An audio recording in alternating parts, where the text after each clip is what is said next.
Right now, more than a dozen defendants accused of trying to overturn the 2020 presidential election results in our swing state facing a judge today. So we do have a live look right now. This is at the Maricopa County Superior Court over in Phoenix as a judge hears arguments on whether or not to toss out the case. Let's see if we can take a quick listen in. That it can't meet the probable cause standard, but it was designed, drafted, and enacted because of cases in those states in which the elector issues have arisen. I don't sit around wondering why the legislature passes what they do, because I happen to believe in the way we're all set up, and it's the legislature's determination about policy and laws, and our job to implement and interpret those. But it's worth it to have you at least respond to that this was earmarked legislation. All right, so it seems like they still have a lot to go over. And our News 4 Tucson's political specialist, Eric Fink, has been listening throughout the trial, following everything from this morning. And Eric is in downtown right now with the very latest on this to break it down for us. Well, Monica, all 16 defendants today appearing either in court physically or virtually. Some of those defendants asking the judge to dismiss the charges. But here in this case, Judge Bruce Cohen setting a trial date for January 5th, 2026, some 16 months from now. Now, this all stems back to a day back in December 2020, weeks before January 6th.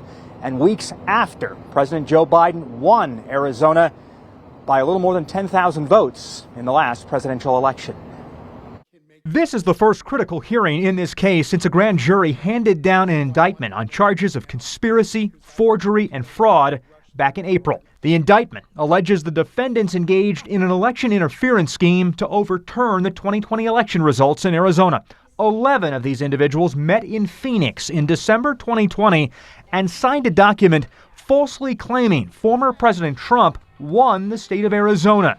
It was President Joe Biden who won Arizona's 11 electoral votes 4 years ago.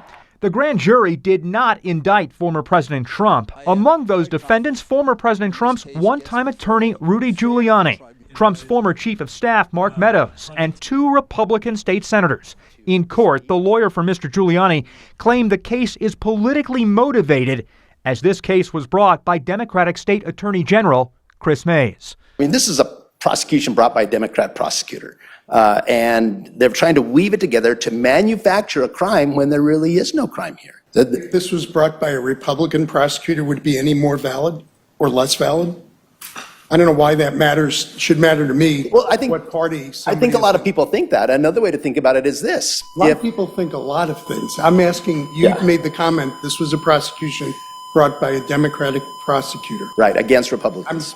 Arizona Superior Court Judge Bruce Cohen pointing out it doesn't work that way. There have been Republicans prosecuted by Republicans. There's been Democrats prosecuted by Democrats. I was appointed by a Democrat, and I was a Republican when I got appointed by a Democrat. What bearing does that have on anything? And I'm just trying to leave the noise outside the courtroom and let the law rule the courtroom.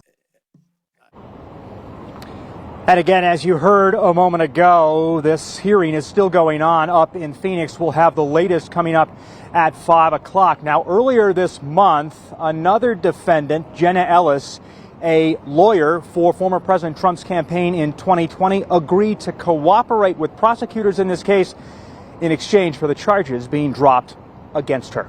We're live this afternoon downtown. I'm Eric Fink, News 4 Tucson. All right, Eric, thank you for that update.